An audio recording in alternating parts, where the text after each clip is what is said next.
The following is an AZPM original production. Arizona Science is supported by Research Corporation for Science Advancement. For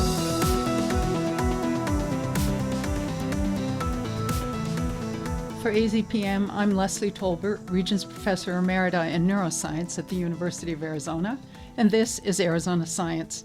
Today we're talking with Judith Bronstein, University Distinguished Professor in Ecology and Evolutionary Biology, and recently elected member of the American Academy of Arts and Sciences. Judy, congratulations on that honor. Thank you so much. Your research focuses on mutualistic interactions between species and between individual organisms within a species. What does mutualistic mean? Mutualistic simply means beneficial to both of two species. So, for instance, plants and pollinators are the example most of us will think of, where it's a win-win situation.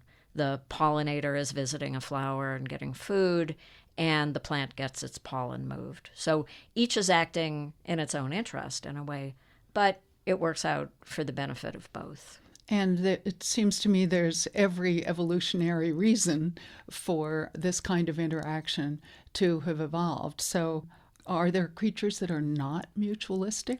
That's an interesting question. I don't think any that we know of on the planet are not involved in at least one mutualism. How do you decide what kinds of interactions you're going to study in order to really get at what drives mutualistic behavior? Yeah.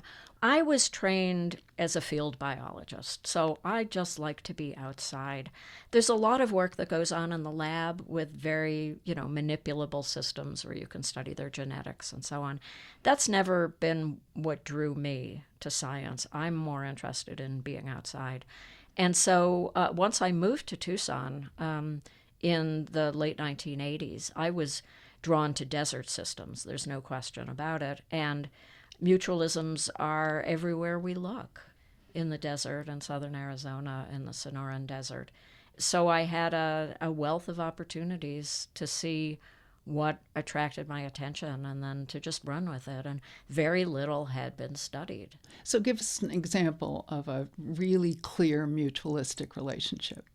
Well, one that, every spring we see the yuccas flowering around Tucson, for instance, on the median strips of Oracle. And that's a really fascinating case because every yucca species has a different pollinator species. So there is one moth species that is obligately associated with one yucca species.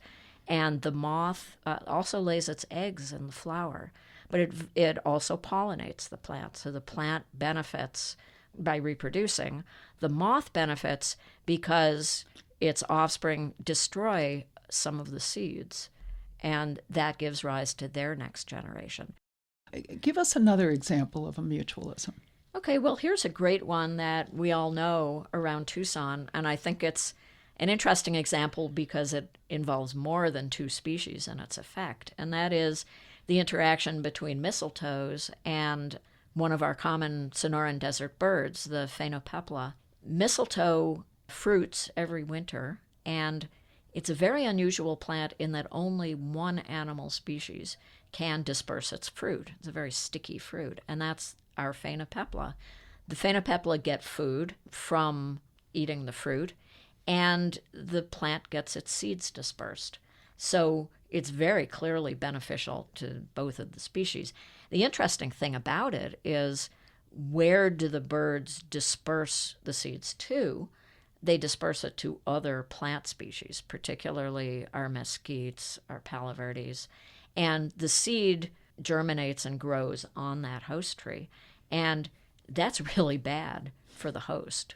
So even though we have a mutualism, we have the mutualism having a very negative effect on another species. Thank you, Judy, for this fantastic insight into how dependent we all are on each other in this world. Judy Bronstein's an expert in the intricate underpinnings of mutualistic behavior in nature and has an infinite number of examples she could share with us. Thanks for being with us. You can listen to this and all Arizona Science conversations at azpm.org/Arizona Science. I'm Leslie Tolbert.